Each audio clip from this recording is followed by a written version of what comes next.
बिगड्या डोंगरच राहणार चाकर शिवबाच होणार बिगड्या डोंगरच राहणार चाकर शिवबाच होणार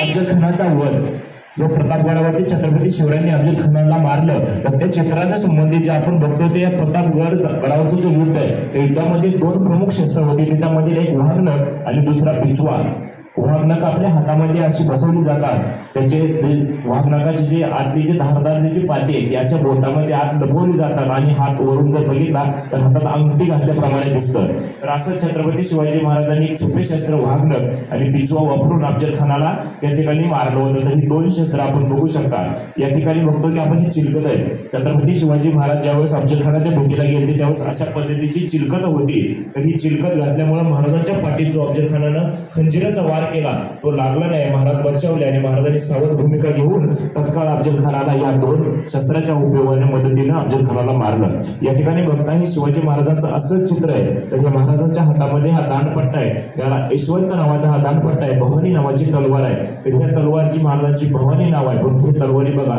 त्या भवानी सारख्याच आहे म्हणजे महाराजांची होती त्यांचं भवानी नाव हे आपण बघू शकता की मराठा बोललेली मूठ मराठा धोम तलवार म्हणतात जी महाराजांची आहे या सर्व ठिकाणी आहे या ठिकाणी तुम्ही बघितलं असं किंवा जाताना बघा या ठिकाणी सुवर्ण जडित सोन्याचं काम केलेली उत्कृष्ट पद्धतीची ऐतिहासिक प्राचीन तलवार या ठिकाणी बघायला मिळते हे डोक्याच्या सुरक्षेसाठी घातलं जाणारं शिरस्त्राण हे घोडस्वार म्हणजे घोड्यावर बसणारे जे मावळे होते ते अशा पद्धतीच्या सरळ पात्याच्या तलवारी वापरायचे हे बघू शकता ही वक्र पात्याची जी तलवार आहे ही तलवार महाराजांची पायदळाचे जे सैन्य होतं म्हणजे जमिनीवरती युद्ध करणारे अशी वक्र तलवारी वापरायची आहे छातीच्या सुरक्षेसाठी अशा पद्धतीने चिलकत धारण केलं जायचं की जेणेकरून तलवारीचे वार आवाज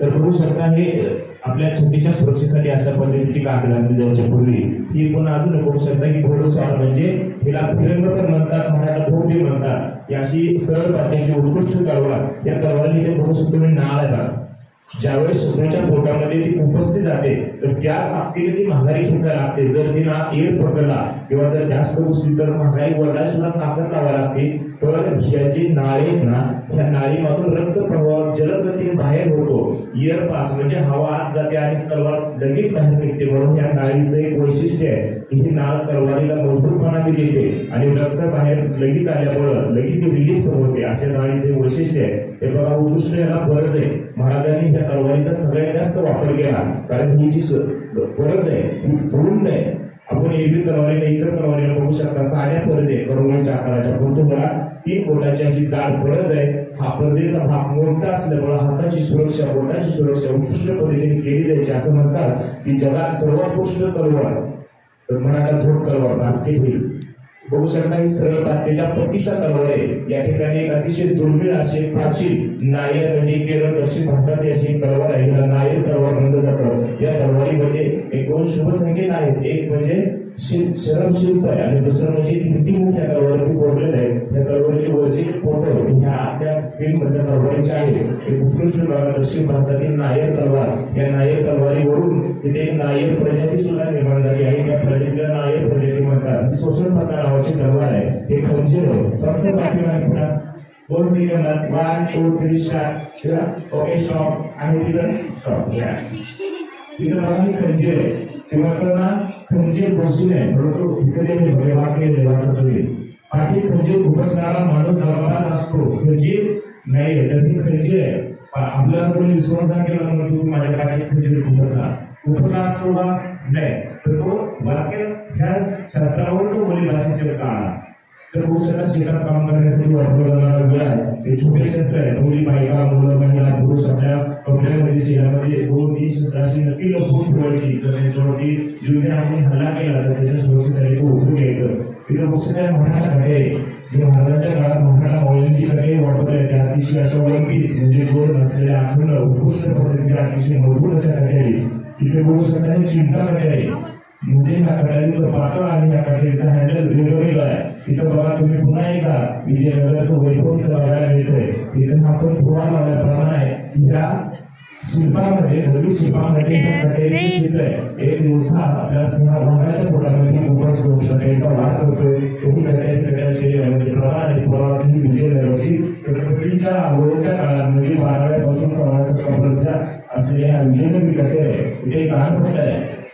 थोड्या दिवसातच तुम्हाला शालेय अभ्यासक्रमात इतिहासामध्ये असा प्रश्न पडेल की महाराष्ट्राचं राज्यशास्त्र कोणतं किंवा महाराष्ट्राचं किंवा राज्यशास्त्र. तर महाराष्ट्राचं जसं आपला राजकीय पक्ष आहे, राजकीय फूल आहे, राजकीय प्राणी आहे, तसं महाराष्ट्राचं राज्यशास्त्र हे दानपट्टा आहे. काय दानपट्टा? महाराष्ट्राचं राज्यशास्त्र कोणतं?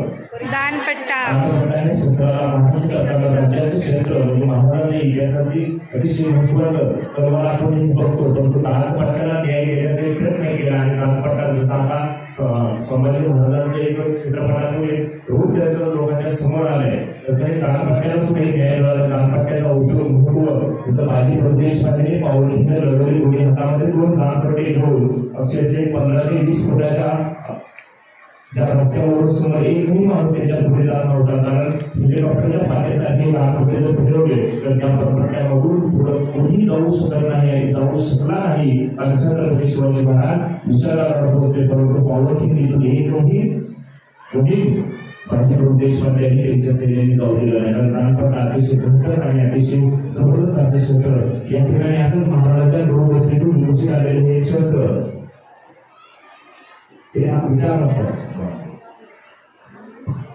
हे विटा ही शस्त्र आहे की आपण महाराज फेकून मारला तर तो परत आपल्या हातामध्ये येत नाहीये. परंतु हे विटा असं शस्त्र बघा त्याला जर समुद्रात सुटलेल्या पोटामध्ये हा फाळ घुसला तर त्याच्यातून येणारं ह्या गोंड्यामध्ये झिरपलं जातं आणि हातावरती न आल्यामुळे हाताची ग्रीप मजबूत राहते. पुन्हा फेकण्यासाठी ती ताकद सापडते. आणि ही जी रस्सी आहे ही रस्सी हातामध्ये पकडली जाते उजव्या आणि असा हात समोर फेकून पुन्हा हा विटा हातामध्ये घेतला जातो. अतिशय उत्कृष्ट आणि जबरदस्त असं शस्त्र.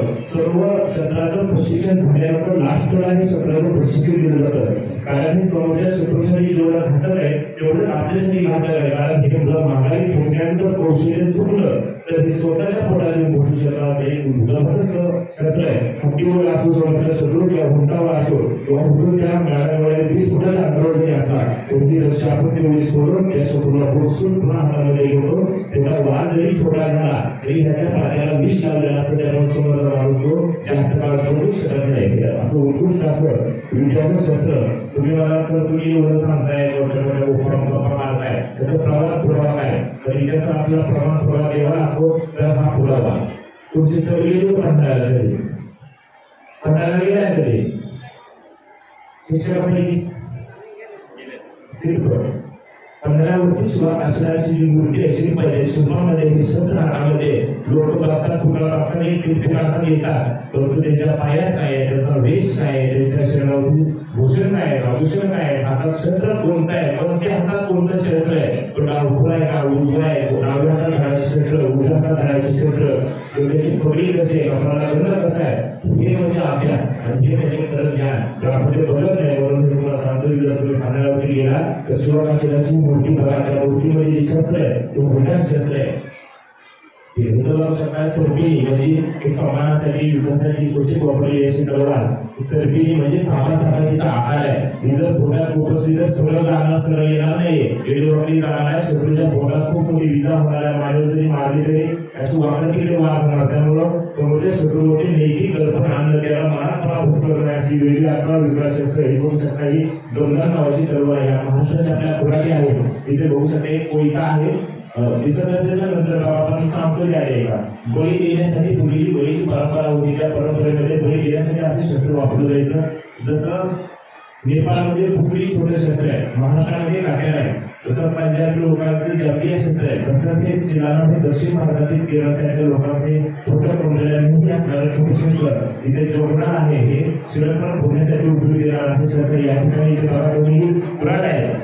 समोरचा जो शत्रू असेल त्याला शिक्षण लावले हातपाय तोडण्यासाठी अशी पुराण वापरली जाते तर बळी देण्यासाठी अशी पुराण वापरली जाते. या ठिकाणी भीमनदीच्या तटाला यमुनेचे पाणी पाजावी म्हणतो परंतु भीमनदीच्या तटा म्हणजे आपल्याला काही माहित नाही. तर भीमनदीच्या तटाला यमुनेचे पाणी पाजा म्हणजे भीमनदीच्या काठावर छत्रपती शिवरायांनी गोळीची प्रजाती विकसित केली. भीमनदीचे तट्टू असं नाव दिलं आहे की अष्टे महाराज आपल्या मराठ्यांमध्ये घोडे घेऊन झेंडे लावले. या ठिकाणी आष्टीच्या लढाईचीच तलवार आहे. आष्टीची लढाई म्हणजे मराठ्यांची शेवटची लढाई.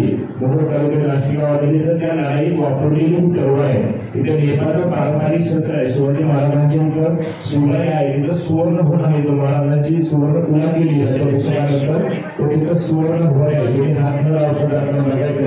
या ठिकाणी इथे दिव्याचे प्रकार आहेत. ते पारंपरिक माणूस शस्त्र आहे. समोर गोपन शस्त्र आहे. आणि महत्वाचं म्हणजे ब्रिटिश कालीन बंदुका होता. ब्रिटिशांच्या ज्या बटालियन होत्या त्या अशा बंदुकी वापरायच्या अशा पद्धतीने बंदुकी लावलेल्या आहेत. समोर तुम्ही शस्त्राची जर नावं वाचली तर तुम्हाला सगळी माहिती समजेल. कारण ही शस्त्र म्हणजे सुरांनी वीरांनी मावळ्यांनी वापरलेली शस्त्र आहे. या शस्त्रामुळे आज आपलं रक्षण आणि सुरक्षा या महाराष्ट्राच्या मातीचं रक्षण झालं. ही बहुना पवित्र अंतकरणामध्ये ठेवून आपण ही शस्त्र प्रदर्शन बघा. या महाराष्ट्राच्या काही पोस्टर आहेत त्याची माहिती लिहा. गुगलवर युट्यूबवर सर्च करा आणि छत्रपती शिवरायांच्या इतिहासाबद्दल आवड निर्माण करा. कारण तो स्वाभिमान आणि आपल्या चारित्र्याचं व्यवस्थित जीवनासाठी खूप मोठं उदाहरण आहे. छत्रपती शिवाजी महाराज म्हणजे खूप मोठे ज्याचे जगाचे आदर्श आहेत. या ठिकाणी मी थांबतो. धन्यवाद.